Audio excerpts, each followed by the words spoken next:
welcome to Nugg Talk. Hello, everyone, and welcome to another episode of Nugg Talk, a weekly podcast where we talk about everything going on in the NBA, especially with your Denver Nuggets. I'm your host, Loki, and I'm here with my co-host, Phil. Phil, what's up? Hello, how's it going? It's okay. Free agency happened. A lot of stuff. It was a lot of shit. A lot of phones ringing and everything like that. So, got to get all up into it. But first off, we want to send a thanks to all the support we got from anyone who came over from Reddit or, subscribe to us. Thank you so much. We really appreciate it. That's awesome.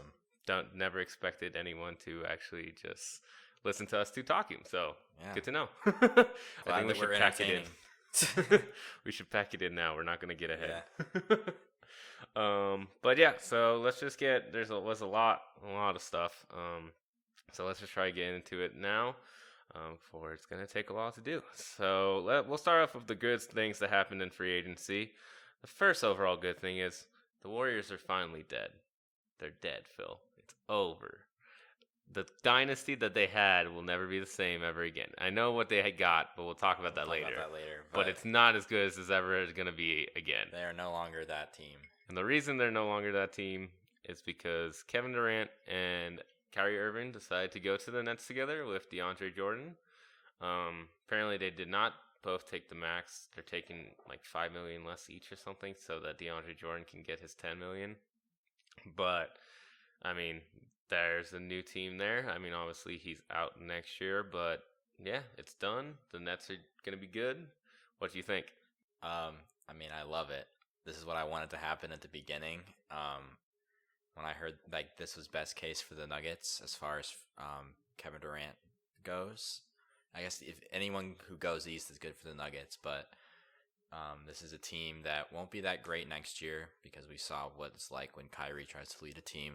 But other than that, I think it's going to be a really good team, and they're going to be a contender in the East and in the NBA for probably quite some time if Kevin Durant bounces back the way everybody thinks he will. So yeah, they got good talent. Obviously, they had to make moves to get these guys that we'll get into later once we talk about D'Angelo. But for the most part, you make this move no matter what. It's a move that if you're the Nets, change your whole franchise. They used to be the worst team in the NBA. Wink, wink, James Dolan. Yeah, he's an idiot. The Knicks didn't offer him the full contract because they didn't think he would be able to come back to the health that he should be able to get to be an all-star, MVP type player, which is ridiculous. So that's why one reason KD went to the Knicks, but also apparently he was never even considering the Knicks, at least by himself. So it was either Kyrie, he was going wherever Kyrie was going, apparently. Kyrie wanted to go to New York, apparently. So yeah, he wanted to go play for technically his home team because he's from New Jersey. They were the New Jersey Nets. But yeah, the Knicks, they're just. This is who they are now. This is who they always have been. I have been watching the NBA since I was 3 years old. Every year, they say the Knicks are going to get someone. Every year. They're like, oh, they're going to get LeBron. They're going to get this. They're going to get this. The only person they ever got was Carmelo from us because Carmelo forced us to trade him there. There was no other person that ever wanted to go to the Knicks except for an aging Amari Stoudemire. It made no sense why they were doing it. At the time, it made sense. You would have thought that'd be a good team. But, they've never been good. They've never been able to attract free agents. And it's because of their owner. Because their owner likes to sing and does music and doesn't actually know how to run the team. And they're dumb. Apparently pisses all of his players off. So yeah, you got in a fight with one of their legends, Charles Oakley. You don't get in a fight with the Oak. The Oak will beat you up. Exactly. But yeah, so they messed up. They didn't get KD, which eventually led to him going to the Nets with Kyrie, in part, and also the Golden State's now that dynasty is over. We can say that, which is good. So in turn, we have to go into the other moves that happened involving some of the other teams. So since Kyrie left Boston needed a point guard, and they went out and got Kemba Walker, which was a shock to me. But after I heard some of the reports, it made a lot of sense. But what do you think? As far as for the Celtics, I think, if anything, they made a tangent move. I don't think they got better, and I don't really think they got worse either. But But Kemba's a good player, and he got his bag, and so we'll see. I think that team's success really depends on the development of Tatum and Brown, and they lost Horford, so they probably got a little worse. Yeah, they lost Horford. They also got an Enes Kanter to replace him, so that's who they got to replace him, which is good. So now he's gone from Portland, and it won't bother us in the playoffs anymore. Owned us in the playoffs. But so yeah, that's gonna be their starting five. It's gonna be Kemba, Brown, Tatum, power forward. I don't know who their power forward is. Enes Kanter and whoever their power forward is. It's not the Morris unless they re-sign Morris. I don't know. But that's mainly their starting lineup. It made sense to get Kemba. He was the best point guard on the market after that point because I think he's better than D'Angelo Russell. So it made a lot of sense to get him. Mm-hmm. And you didn't have to pay him as much money as you were going to pay Kyrie Irving and stuff like this. But talking about bad organizations, we have to talk about why Michael Jordan is a terrible, terrible owner and will never let the Charlotte Hornets be good. Because he could have gave him the Supermax and just decided not to. And that's why Kemba left. I don't get why. Michael Jordan needs to sell the team. There's a lot of really bad owners in the NBA, and he is one of them. It just doesn't make sense to me that he's just not trying to win. You would think he would. My be thing is, one guy. even if you know you're not going to give him the max, because you saw he had a good season. He was halfway through the season. He was on the All-Star team. You knew he was going to be eligible for a max, most likely. Trade him if you're not going to give him the money. You could have traded because the All-Star break is before the trade deadline, right? Yeah, just trade him. You could have traded him after if you were worried about because the All-Star game was in Charlotte this week. You got to trade him before. Oh, because the deadline's before. Well, then that's probably why I didn't trade him because that would have pissed off Charlotte. They still should have traded him. It doesn't matter. You do what's the best for your franchise. You got to trade him. I mean, they ended up getting Terry Rozier, so they basically traded point guards anyways. But it's just like they paid Terry Rozier a ton of money too. Yeah, but he'll probably actually be good. He was good in the playoffs when Kyrie was out. I think he has a possibility of actually being a good player, but. Again, it just doesn't make sense to me why you don't trade the guy if you know you're not going to give him the max to get the maximum value. It just makes no sense. But either way, yeah, Boston, I think they'll be good again because Kyrie wants to hold the ball. That team was never about holding the ball. They were about passing. They were about playing defense. Kyrie still doesn't really play defense that much. He kind of tried last year like James Harden tried last year. But for the most part, I just think that team will be better just because now they have a team, like actually a team that likes each other. And Kemba's probably a little more selfless than Kyrie, even though he's still pretty ball dominant. Yeah, he's ball dominant, but I think he is used to a style of play where I think he welcomes probably giving the ball up for once now. Yeah, that's true. Because all he did in Charlotte was play iso ball, so he's probably happy that he can actually pass to people that can shoot. That's true. And then next, since we mentioned the Knicks, like they said, the Knicks got basically no one, but they did get Julius Randle, which you predicted. You actually got that right on the podcast, so good for you. But yeah, what do you think about that? I think it was mainly just they had to get somebody. I think they really, if they got nobody, Knicks fans probably would have rioted. But at the same time, like if they're gonna do this, they just got to tank, and they shouldn't have signed anybody.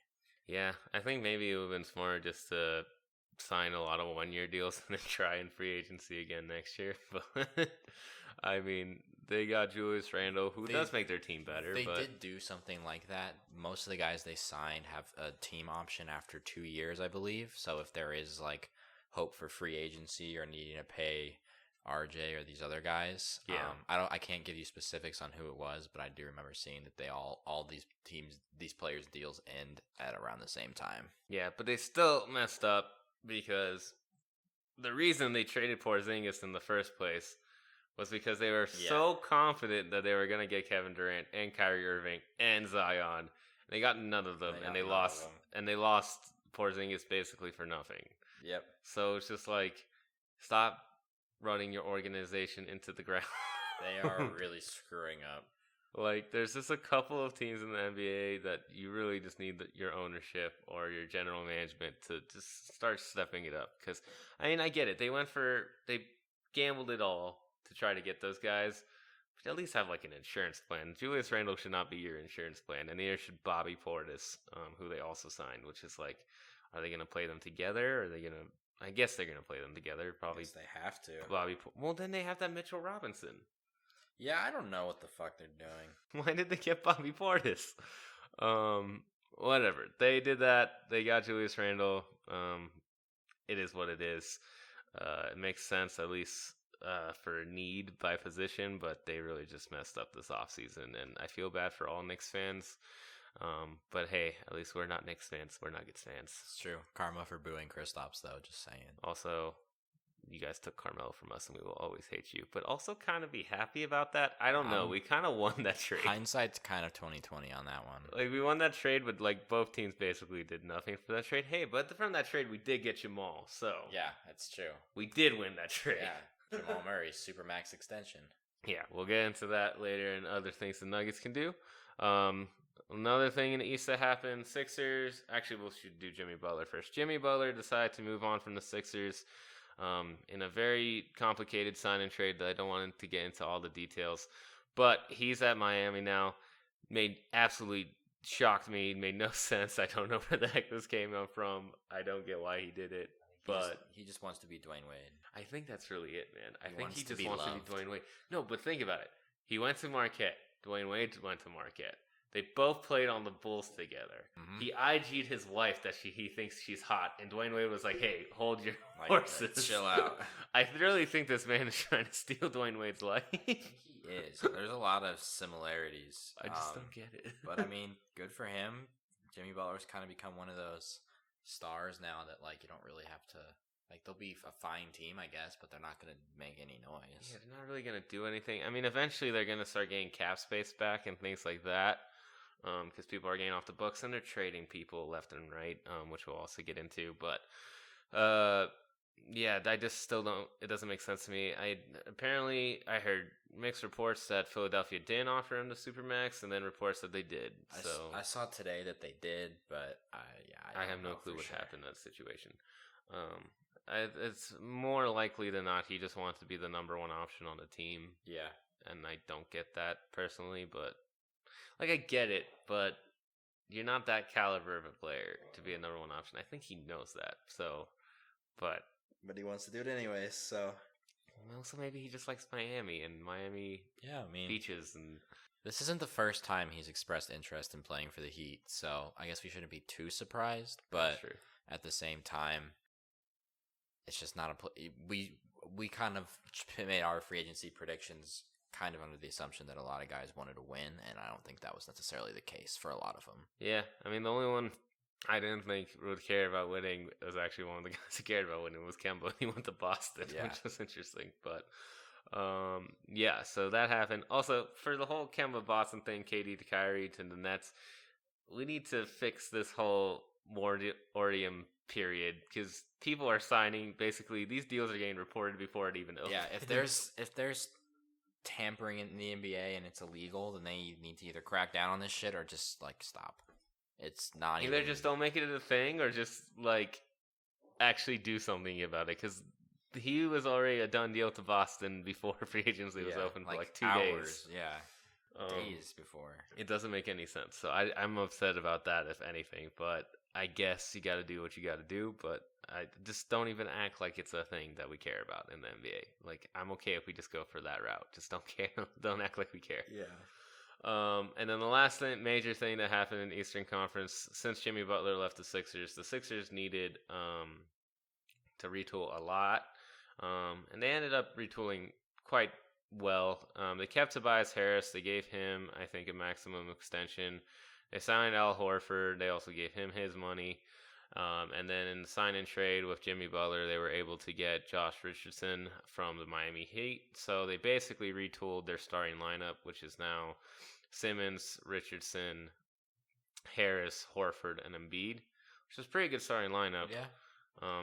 Like, they'll still probably be a top team in the East, I would assume. Yeah, I mean, I feel like if a certain unknown player resigns with their team, they'll still be the favorites in the East, but if Kawhi Leonard leaves, then the East is pretty wide open.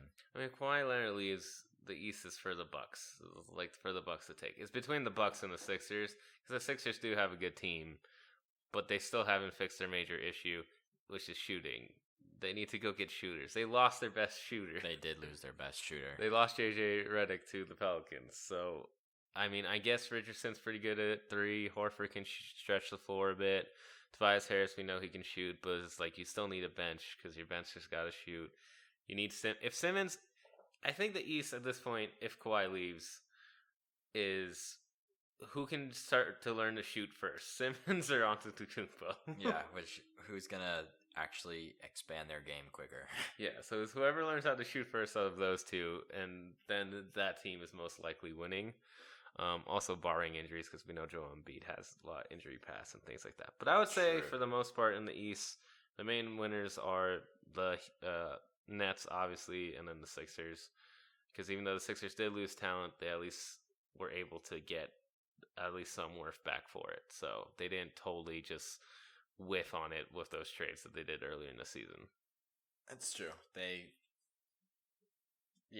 did the best with what they could, considering I don't think Jimmy had any plans to. It didn't seem like he didn't want to stay, which is shocking to me because that team was basically like 4 bounces away from them being in the finals. Yep. And them probably winning the finals, which is a shame because I think they were a really fun team to watch. But at the end of the day, Jimmy wanted to go a different path. At least they were able to keep Harris, and they did what they have to do. But like I said, so the Nets in the East, like all of these moves, great for the Nuggets. These were great moves. Everyone's at least the major guys, except for Kawhi, all stayed in the East. KD went to the East. Kyrie stayed in the East. Kemba went to the East. Tobias Harris stayed in the East. Al Horford, Julius Randle, Jimmy Butler. I think that's the most time I've ever seen that many people go to the Eastern Conference in free agency. It's pretty cool. So for the most part, we can be happy with knowing that we got rid of the Warriors to worry about in the Western Conference. At least for, I would say, this year. They're still going to be good. Still will probably make the playoffs, but they're not going to be as terrifying as a thought that they used to be. And then for like Clippers, still haven't really got anyone possible. They could get Kawhi, maybe not. Lakers, they're a threat as of right now, but not. We'll see what happens with Kawhi. Kawhi is the main thing that comes down to this.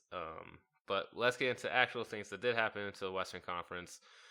Since the Nets did kick Kyrie Irving and KD, they had to get rid of D'Angelo. Most people expected him neither to go to the Timberwolves like you or the Lakers like I probably expected if they actually opened up that spot, which they did. Mm-hmm. But then somehow the Warriors just popped in out of nowhere and were like, we're going to sign and trade for him and like Shabazz, and we want him to be basically the shooting guard for a year. Well, actually the shooting guard forever, and once Clay comes back, he's going to be small forward, I guess.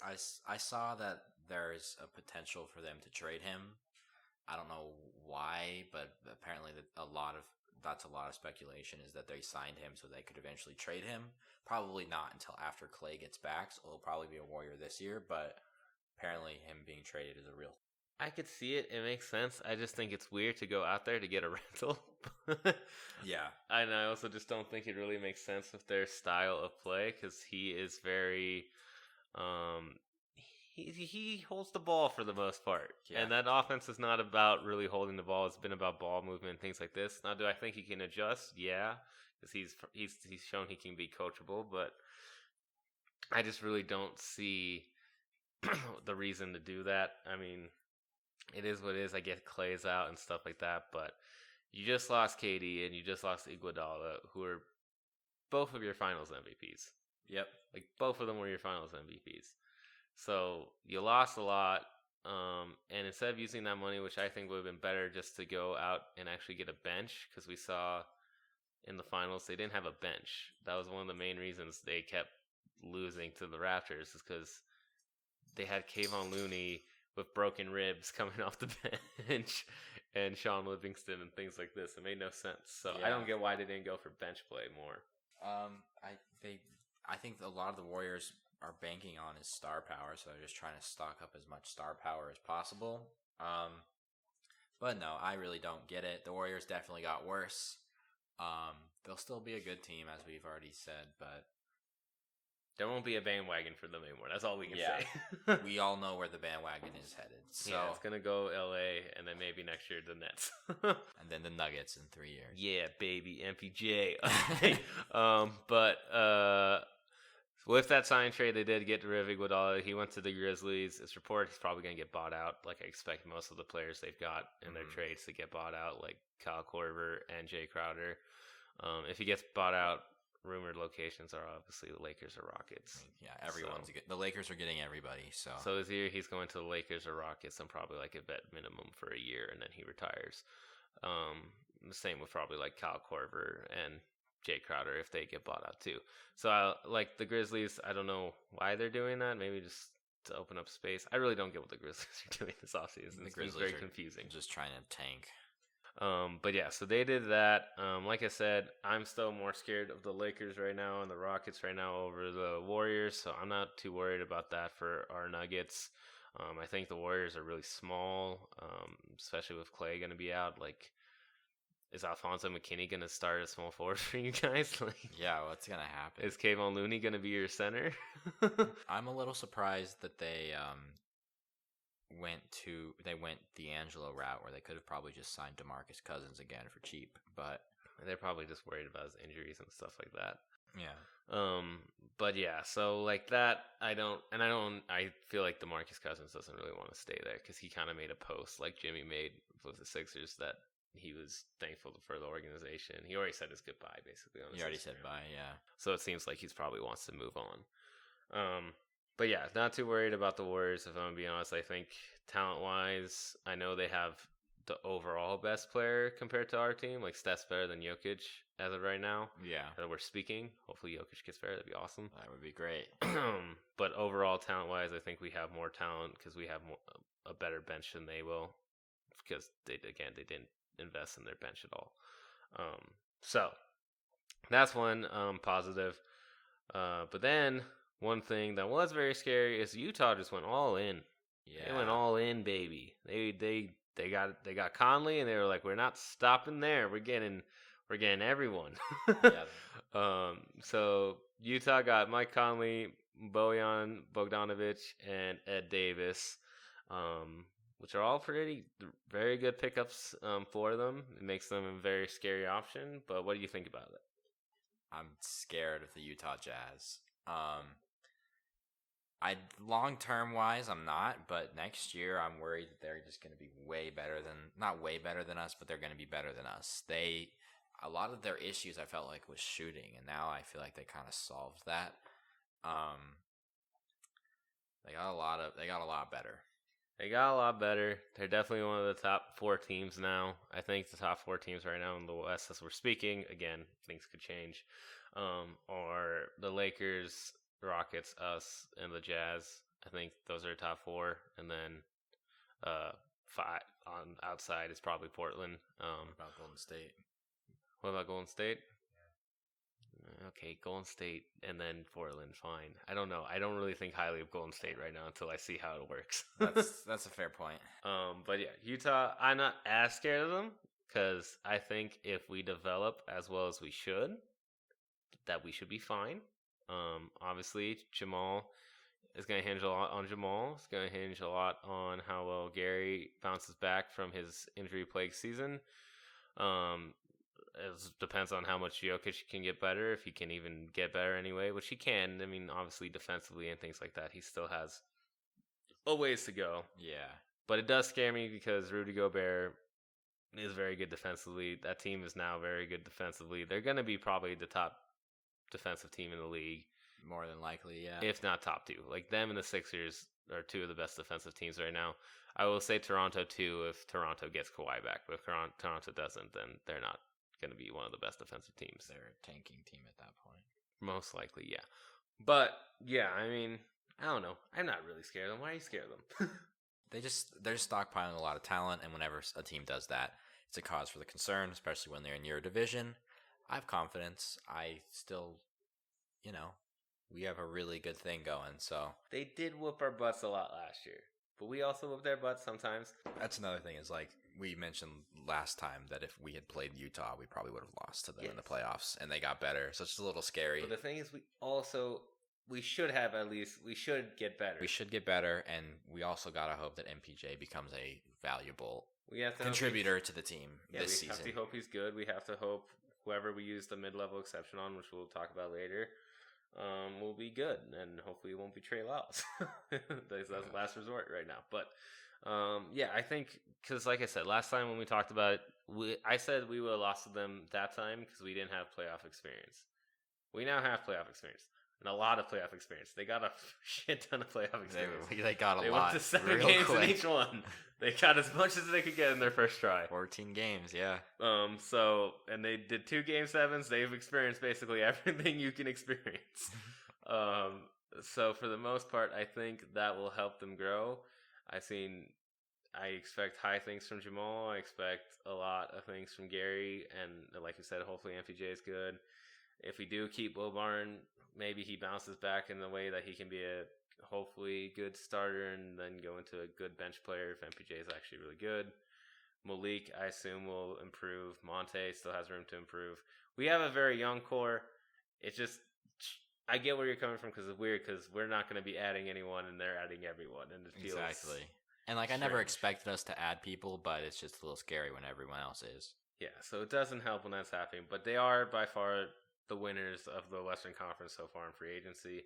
Again, barring where Kawhi goes. Kawhi goes to the Lakers. Lakers won free agency. If he doesn't, the Utah Jazz won free agency in the West. So that's good for them. They're definitely something that we should be worried about, but not scared of. I don't think we should be scared of them at all. There's no team that like scares me anymore right now. As of right now. Yeah, for now. Yeah. If Kawhi goes to the Lakers, then yeah, I'm terrified. But if he doesn't, overall, I would say this has been a pretty good free agency for the Nuggets. Everything you want to happen, happened.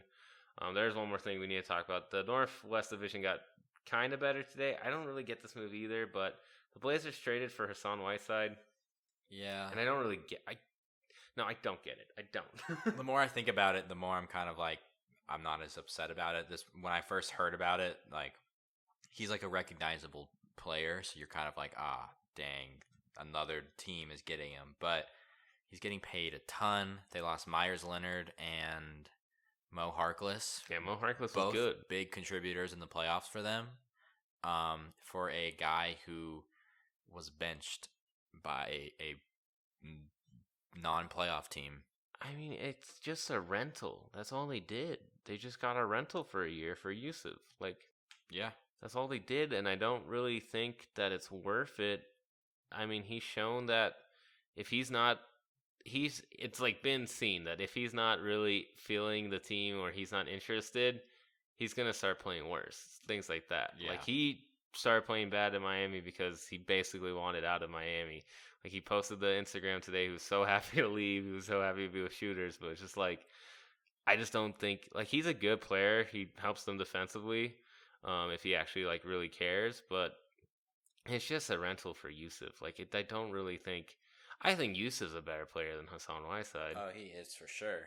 So like, I don't really think it's. And I don't even know, is Yusuf gonna come back next year too? And then they're gonna use both of them. Is he even gonna? I don't even know what's happening with Yusuf. It sounds like that injury was pretty bad. It just doesn't really make a lot of sense to me. So I just don't really.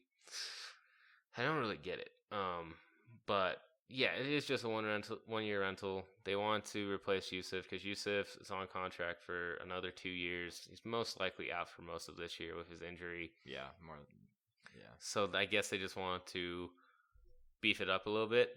I'm actually happy this happened because all I heard going into free agency was there's rumors of them going to get Kevin Love, which would actually have been scary. Yeah. And they didn't. So I'm happy now because I'd rather them have Hassan Whiteside than Kevin Love. Unfortunately, they still kept Rodney Hood. Swear to God, if he's still somehow good against us, I'm going to be pissed. I would like to interrupt to announce a big free agent signing. Did he go to the Lakers? Isaiah Thomas has signed with the Washington Wizards. So strange. It's so strange. Bye, IT. Thank you. Yeah, thanks. I mean, you helped us out in the locker room, so we do appreciate that. Sorry it didn't work out. You were at least a good bench presence. You helped us probably in the playoffs and locker rooms and huddles and things like that with your experience, but I'm not upset about this. I don't think any Nuggets I don't fans think should be. We have Monte Morris and Jamal Murray. We don't really need another point guard. Yeah, we don't really need another point guard, so it doesn't really make a lot of sense for that. But at the end of the day, he did what he did. He came here. We gave him a chance. What was the contract for? They've announced the contract. It says 1 year deal, so I'm sure it's a minimum. It's probably like a minimum again. It's probably another prove it contract. Yeah. But I mean, I guess I see how that makes more sense for the Wizards because they have no money. They don't have a point guard. And they don't have a point guard, so I guess that makes sense for them. Why not try to sell tickets and then at the same time see if IT is actually good. So good for him. I'm glad he's still in the league. I'm glad we didn't ruin his career because we basically benched him 2 weeks into playing him. Yep. But yeah, good for him. So we lost him, but we expected to lose him. No worries on our side. And now to get into just the people who stayed, just to get us out of the way, like valuable players or players that aren't really big name guys, just to say they stayed and they're gone. Nikola Mirotic, surprisingly, not Nikola Mirotic, sorry. Nikola Vucevic surprisingly stayed with the Orlando Magic on 4 years, $100 million contract. I was surprised by that. I didn't think he would stay, but yeah, Orlando got a lot of people back. They got a lot of talent back. They did. Orlando always seems to make moves in free agency. They just sign people that they have and they get one new guy. Mm-hmm. So they got like Terrence Ross back, who we talked about trying to get in a sign and trade. Obviously not going to happen now. They got Vucevic back, and then they got Aminu from us, which is really unfortunate, but they did. So they did add some talent, so good for them. Kristaps, he stayed with Dallas. He signed a 5-year, $158 million contract with them, which is a lot of money for coming off of his injury, which is scary, but they took the risk. They're really betting on him. I guess if it doesn't work out, they just have Luka Doncic. So, which is not a bad thing to have. Exactly. So then, yeah, he stayed there. Chris Middleton stayed with the Bucks, which resulted in them getting rid of Brogdon, saying him to the Pacers, and a lot of other moves. But yeah, he got such a ridiculous contract. I get he's a good player, but I'm surprised they actually gave him the max. A lot of money. $178 million for Chris Middleton's crazy, but it is what it is. They're trying to run him back, and to be honest, like if Kawhi leaves, they have the best chance to make it back to the finals. So I get why they did it. Klay Thompson, like we said, he stayed. He was never going to leave. This never made sense for him to leave. Harrison Barnes stayed with the Kings. Marc Gasol picked up his option, like we said. Brook Lopez stayed with the Bucks. Patrick Beverly stayed. Yeah, so those are just some of the main guys that stayed. Not too many things there that really hurt us. Obviously, Klay staying was known it was going to happen. Yeah, we knew this going in. That'll hurt us next year. Porzingis could hurt us in the future if he actually gets back to his old self and him and Luka have really good chemistry. That could be just as good as a 1-2 punch as Nikola Jokic and Jamal Murray, if not better. So hopefully not. Yeah. We'll see what happens on that. So we'll see what happens with there. I'm actually excited to see that team. It should be fun to watch. But going now into us, we just did what was expected to do. We did a move that we talked about we didn't really want to happen, but I can go into why I understand that they did it. But the first move we made to free agency was we kept Paul Millsap. We picked up his option, the $30 million for the year. At first, I wasn't really happy about it, but it is what it is. What do you think? I mean, the reasoning behind why we most likely did it is the only reason why I'm not very pissed off about it. It gives us more flexibility in the future to extend guys and stuff like that. Yeah. And obviously there were no viable replacements we had any shot of getting if we declined it. So, yeah. I don't know. Yeah, no, it's fair. It's more for financial reasons. It was so we could extend Jamal Murray. It was so we can talk to Malik Beasley about extending him, and it's about also having some more cap space going into next year. Because if we got rid of his contract and then signed him to another one, it would have probably been a longer-term deal or something like that. So we just want to give him the 1 year that he has, bring him back, and then give us some cap flexibility when him and Plumlee come off the books, which it seems like we're keeping Plumlee, which I'm okay with. It's not ideal, but he wasn't bad last year. Yeah, he's a fine. Like, there's not going to be many better options now, especially now. So might as well keep him. And who knows? Maybe we trade him at some point in the season, but it looks like we're going to bring most likely him back. It looks like we're going to most likely bring Will Barton back for the season, which is frustrating just because, again, not that those guys. I mean, Will Barton had a very disappointing season, but not that Plumlee really had a bad season. It's just like we would wish they got better in those areas, but hopefully in Will Barton's area we get better just because MPJ. Yeah, we need MPJ to be good, or we're going to have a lot of Will Barton chucking up shots again this year, which will be kind of disappointing. And who knows, maybe Will Barton just really gets out of the rotation because Torrey gets better and Malik gets really better. Like, if Malik gets really good, I'm not opposed to starting Malik at small forward. Yeah. That's the thing that we have to do, then I'm fine with doing that. If he makes buckets, sure. I would love to trade Will Barton soon, but probably unlikely, but we'll see what happens. We'll see what happens. Maybe someone's like, hey, we need to do a sign-in trade. Get involved in this. Yeah. But yeah, so we did that. Like I said, mainly was to just open up cap space, was to try to find ways to give us more flexibility in the future, and also it was just a bet on the young core. And because it was a bet on the young core, we went straight right away, basically as soon as possible we could, to give Jamal Murray his extension. Yeah, I heard we were talking about him, and then I looked like an hour later, and they had already signed him. Yeah. So we agreed to a 5-year, $170 million contract extension. We gave him the max. I think at the beginning of the season, that would have been very unearned. But towards the end and the way he finished in the playoffs, even though he still had some consistency issues, he definitely earned that. He earned the max contract. He basically earned the max contract off of 2 games. He really did. He showed what he can become, and I think apparently Tim Connolly saw enough, and it's hard to fault him for that.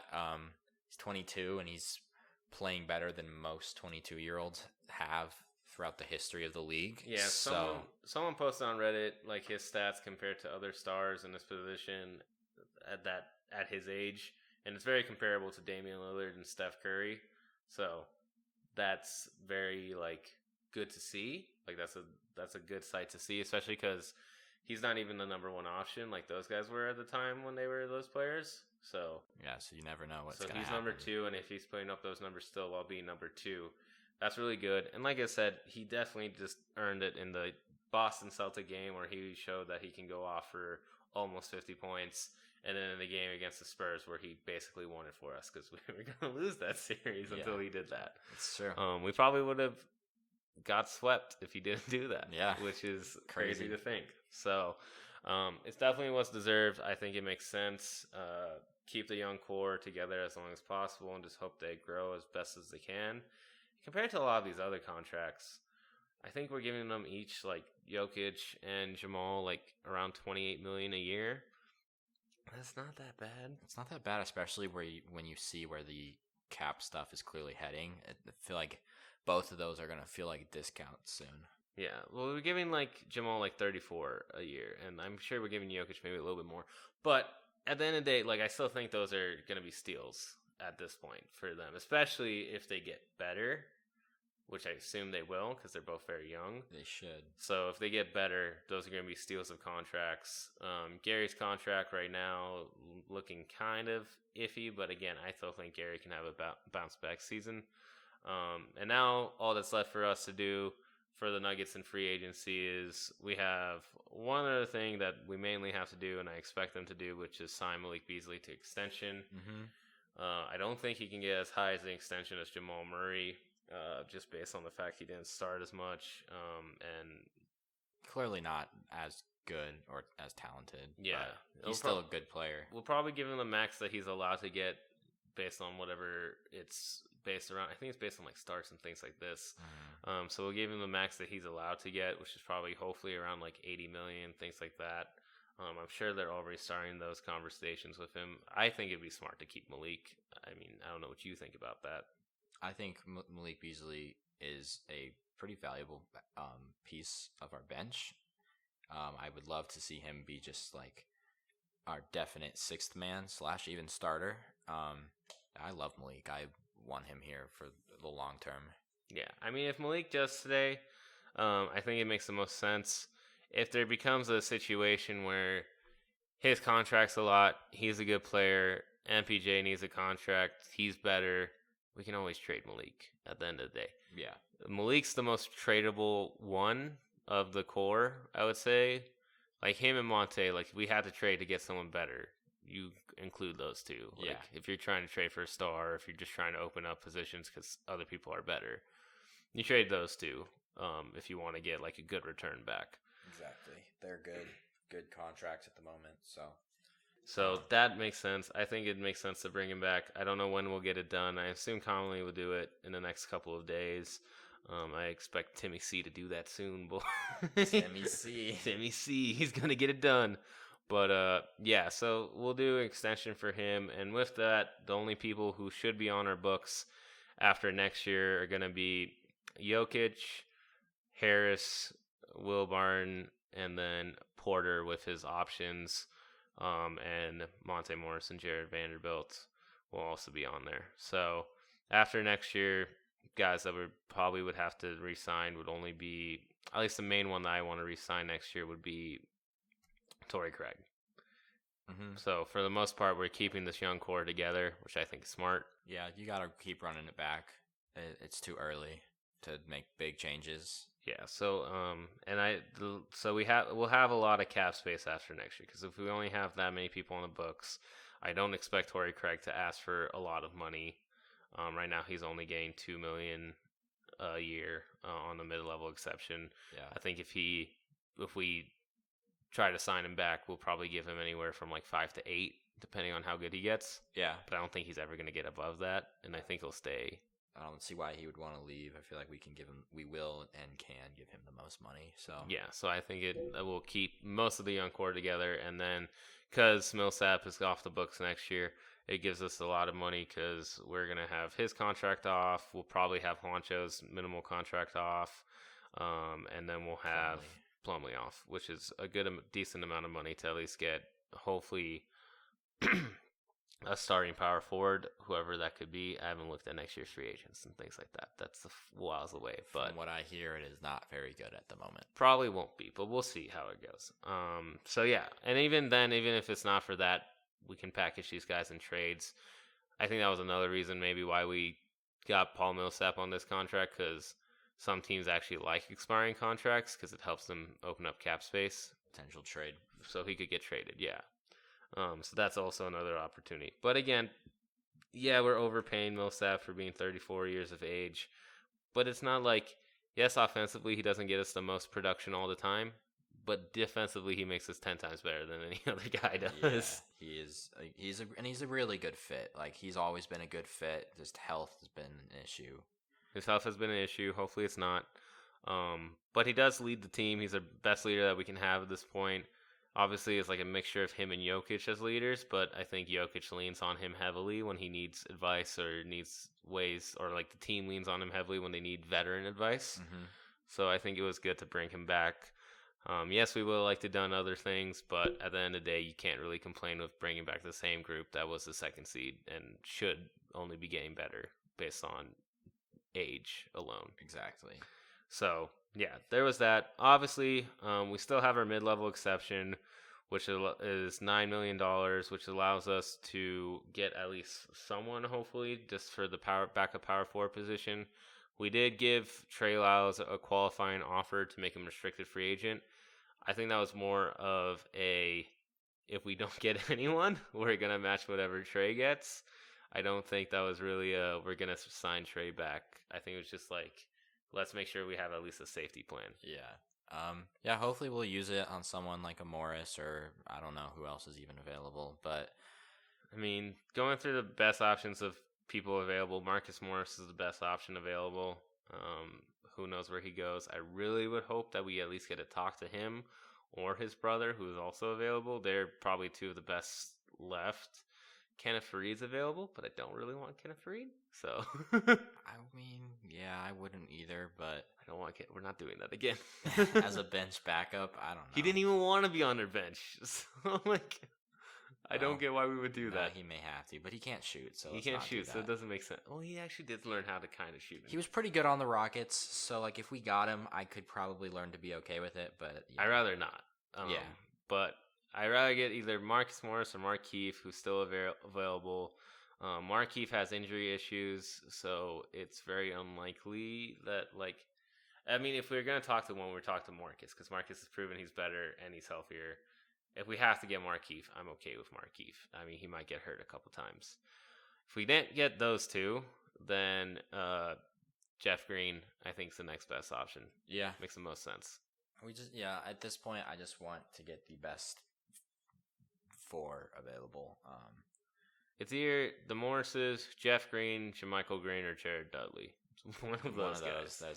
I would hope we sign one of those. And if we don't get any of those, then either get Jonas Jerebko or get Trey Lyles back. And not on a long contract. I don't want Trey Lyles on a long contract or expensive contract. I can't imagine he's gonna. I feel like he could. I feel like there's a chance he'll accept the qualifying offer. I'm okay with that because that's only a 1-year thing, and that's fine. It'll come off the books next year. That's last resort though. Yeah. I'm not trying to keep that for a long time. You know what I'm saying? Yeah, and he's only 23, so I wouldn't mind having him back, but it depends on the price. He's talented. There's no question that he has talent there. It's just if he can't shoot, he's literally worthless. That's true. And he couldn't shoot last year. He was terrible from the 3-point line. So, I mean, those guys are probably the best guys we can get. I don't really see, unless we want to go crazy and go out to Derek Williams in China, because he's been doing apparently really. Oh no, he's in EuroLeague.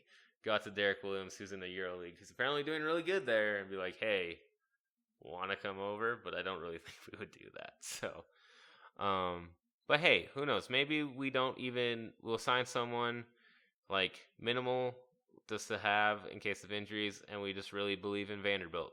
Maybe that's the case. Who knows? Yeah, maybe we're gonna run it with Vanderbilt. It would be interesting. But he's gonna be healthy. He's probably gonna get playing time at the beginning of the season. Summer league's coming up. We'll see how he is. So, but yeah, so those are the options. I think you and I are both in agreement. If we can, just get Marcus Morris.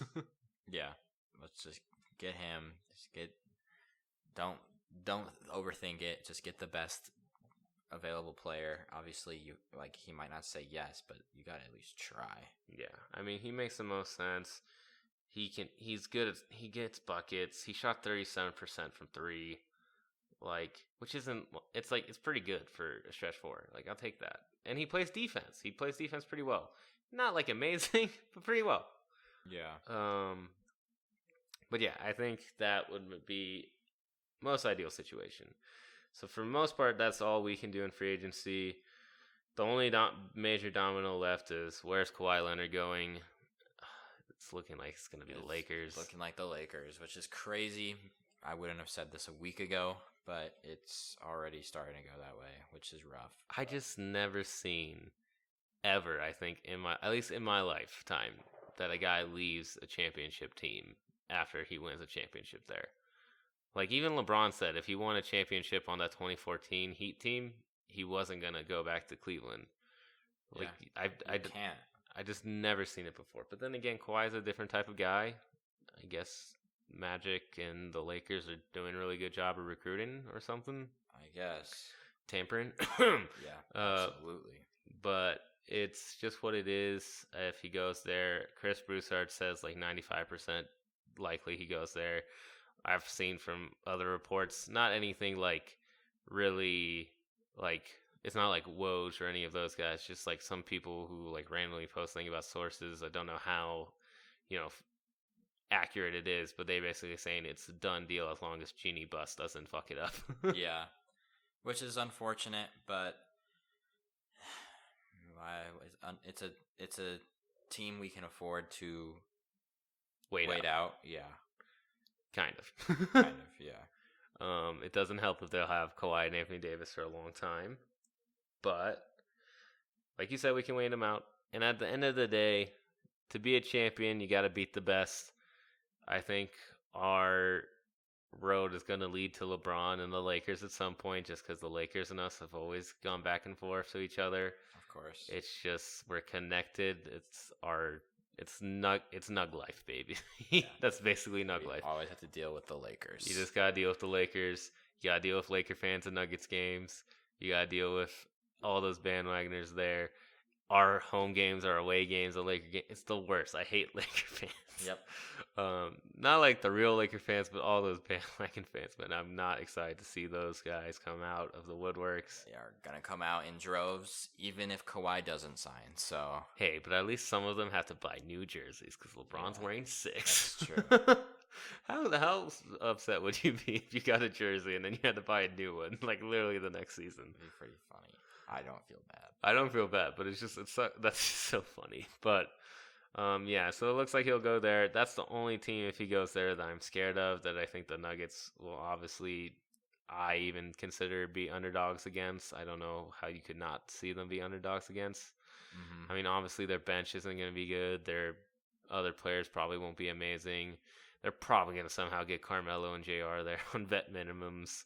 Yeah, probably. They could maybe get Iggy there. They're going to do whatever they can to fill out that bench with old dudes. It's going to be old veteran dudes that LeBron knows how to play with, so it makes it work. I just don't really get why Kawhi's doing this. If he does do it, doesn't really make sense for me to see him, a guy who's just led a team to his own championship, want to go be the second best player on the team and stuff like that. Does not make sense. And he's also like a quiet guy, so like why does he want to go to the most like news heavy media place of all time? It's baffling. Hopefully we're wrong and it's not happening, but it looks like it is, unfortunately. But we'll see what happens. Yeah, I hope so. I mean, if it does, obviously Lakers are favorites in the West, and then in the NBA. I mean, in the NBA, yeah, they'll be the favorite in the NBA to win the championship. But we'll have a good roster. Rockets are going to come back probably just as good. Maybe they'll get some buyout guys and get better. The West is hard. It's always been hard. It's always been a thing. It was hard last year, and we were still the number 2 seed. A lot of people think we got lucky with the seeding and how we went and things like this, but at the end of the day, we just got to prove them wrong and do it again and hope that none of it was a fluke and hope that MPJ takes us to another level, which, I mean, at this point is hopefully Western Conference Finals against the Lakers. That's what you would hope. Yep. Yeah, and be sure to watch Summer League on Friday. That's his debut. Yeah, so we should actually start talking about that just like a little bit. Summer League's coming up. We only got a couple players in there that, like, obviously Nuggets fans are actually going to care about. We have other players on the roster, but there's only like 5 that actually kind of matter. Number 1, MPJ. How's he going to do? I hope amazing. I hope he's really good. He seems confident, so. Yeah, he did like an interview today. He said he hopes he dominates it, which I think we can all hope for. I think it's just exciting to see him play because, as all of our Nuggets fans, we've been having blue balls for a whole year, just seeing him looking fly on the bench. Yep. And I just want to see him play. I really do. I'm tired of just wondering what it looks like and wondering how he is and things like that. So, obviously, temper expectations. He's not going to just be KD coming right off the gates, but hopefully he's really good. Hopefully he's so good that we just bench him. That he has to sit out the rest of Summer League. That would be awesome. Yeah. Do you know who we played the first game against? I think it's like the Celtics or something. It's the Celtics or the Suns. It's something like that. But yeah, he's going to be there. Obviously, Thomas Welsh, the Welshmeister, he's back. He is what he is. He's going to shoot threes. He's going to be a big man. Be the nicest guy in the world, apparently. He's going to shake the coach's hand after every practice. He's going to be best friends with Will Barton, which makes no sense. It's really funny. But yeah, he's best friends with Will Barton. I think Welsh could show promise. I don't think Welsh will ever really break into the rotation, but who knows? Maybe he just goes crazy in Summer League. Maybe he'll be our new backup center. That could be crazy. I mean, they drafted this guy with hopes that he was going to be like a stretch something for us, so maybe he proves that and things like that. But as of Welsh, where I would rate him on the list, I would say he's probably the 4th most important player I'm watching on the Nuggets roster for the 5 that I have. Mm-hmm. The next one is Vanderbilt, who I'm actually particularly excited for because we saw a little bit of him during the season. Saw some flashes. We saw some things if you watch his G League games. Like, he wasn't killing it, but you could see he was getting kind of like his rhythm back. He's an amazing rebounder. Yeah, he is a really good rebounder. And he's got a little bit of a jump shot. Not a big, great one. But Not a great one, but he could obviously work on it. He's athletic. Defensive abilities, obviously everyone can work on it when they're that young. But I think I'd just be excited to see him actually play a lot of minutes and see how he is fully healthy again. So that should be fun to see, at least in my opinion. I don't know what you think about Vanderbilt. I think I'm high on him. I need to see him play more. I'm gonna be watching him too during summer league. Yeah, I mean it's potential to be good. It seems like the Nuggets are pretty high on him. So He has the most. I mean, obviously MPJ is gonna crack the rotation, but out of these guys in summer league, I feel like he has the most to prove to crack the rotation. Because if he proves that he's good in summer league and we still haven't signed anyone, which I assume we will probably by that time, but if we haven't, then we're gonna. they'll probably might stick with him. They might just say, "Hey, give him those minutes. give him a chance." I don't know, obviously, if they would actually do that just with his age and how he is, but we'll see. Maybe he has some good passing ability, things like that. We could see how he goes. Bobo, also to say he's not playing. He's not going to play in summer league. Yeah, that's going to be another thing we're going to have to wait and see on. Yeah, I mean, I assume they're just going to be safe with him again for the year, probably send him out. If he is healthy at all, I preferably want him in a G League. I don't know about most Nuggets fans, but I think G League makes the most sense for him at the time, just to get some of his skills and his talents going. Yeah. Yeah, he's a wild card. Yeah. So Vanderbilt, he's my third player that I'm going to be keeping an eye on the most. Second is Vlato Kankar. Mm-hmm. I want to know who this guy is. He got a roster spot. That's already like basically confirmed. Like, he's going to be with the team next year. But how good is he? Yeah. What is he? I haven't really even seen any footage on this guy. Me either. We drafted him back in 2017, around the same time where we picked Jokic, so you never know. But yeah, he's worth a look. He's worth a look. He's a small forward. He's tall enough to even be a power forward if necessary. Mm-hmm. Again, I don't know if we'll make him that, but I'm just excited to see what he is. I've only heard good things about him when he was across the seas from like our Nuggets beat reporters and stuff. Yeah. But I don't know like what that means. Like, obviously they're not going to be like, oh yeah, Vlatko sucks. Like, they're not going to say that. Yeah. But yeah, he could be pretty good. I'm excited to see him, see how he does. I think he's definitely the oldest of everyone we have at Summer League.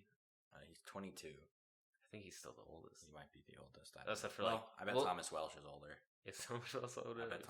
Thomas Welsh was a four-year guy. Oh yeah, that's right. Yeah, Welsh is 23. Okay, so Welsh is the oldest. So that Kankar guy looks huge for 22. Yeah, like he looks ginormous. Europe, man. But yeah, he could be pretty good. I just want to see what he is. He's gonna get a roster spot, so I'm excited to see what he can bring to the table. Probably won't get much playing time after the first couple games going into the season, but it'll just be interesting to see. Yeah. And then last guy, he's number 5 on the list, but he's probably gonna be like a 2-way contract guy on us, like back and forth from the G League, calling him up, and that's Goodwin. Yeah. He didn't do much. I didn't see much in the regular season from him. Apparently in G League, he got 22 points a game. Yeah, he was apparently really good in the G League. There's just not a real good fit for him on this team. There's just no right need for him right now. But, like, if he's really good in the G League and we get hurt, then it's like if Monte gets hurt or Jamal gets hurt, like hopefully not either of them do. But if one of them do, we can maybe call Goodwin up for a couple games. Exactly. So it's a good problem to have. Yeah, it's good to have like a lot of talent and things like that. But Summer League's going to be what it is. I'm actually going to be in Las Vegas during the Summer League, so I'm going to try to go to a game if I can. That would be awesome. And see if I can get MPJ's signature and just see him live and just be like, I love you, please be good because we need you. Keep working. We need you to be the guy who takes us over the hump. But yeah, I mean, overall, after the first day and a half, basically 2 days, since it's getting kind of late, that's the time we're recording this, of free agency, everything has gone, except for the Jazz and kind of D'Angelo, good for the Nuggets. Yeah. I don't think any Nugget fan is upset with what we've done and what has been going on around the league. Now, that can all change tomorrow, Wednesday, Thursday, whenever Kawhi finally decides he's going to sign with someone. That could all change. I have a request for all of our Nuggets fans out there. Just before you go to bed tonight, just listen to O Canada, and let's just hope that Toronto is able to run it back. That's the thing I don't even understand. Is he even having meetings? Did he have meetings? He's met with the Clippers and Lakers today, and then apparently he is meeting with or yesterday, I don't know. Apparently he's meeting with Toronto, quote-unquote, last. I know he's meeting with them last, but when? It was probably today or tomorrow, and then we'll probably get an announcement tomorrow or the next day. I'm just worried about what that happens, because if that happens... It's probably going to be the Lakers, but have some maple syrup and pray. Have some poutine. It's apparently really good. Yeah. I never had it, but it sounds amazing. Oh, Canada. Oh, Canada. All right. But, yeah, it is what it is. We'll see what happens. All we can say is Nuggets fans pray that it doesn't happen. And if it does, well, we just have a new monster in the purple and gold that we have to deal with. It's part of our destiny. We're not going to be able to be a championship team until we beat the Lakers. So we just have to accept it if that's what it comes down to. So hopefully it doesn't. Let's pray for the best. Let's pray that Kawhi stays, and let's pray that we get Marcus Morris. But yeah, that's just the podcast for today. We're glad you guys all listen. You have anything you want to add or want to talk about or want us to talk about, please be sure to leave a comment below. And if you like the podcast, make sure to tell a friend. We always enjoy new listeners. And if you want to, make sure to subscribe. We love subscribers. We love to see that go up. It gives us a lot of joy, actually, to see that people want to listen to us talk. For sure. But yeah, I hope you guys all have a good 4th of July week, and we'll see you next week. Go Nuggets.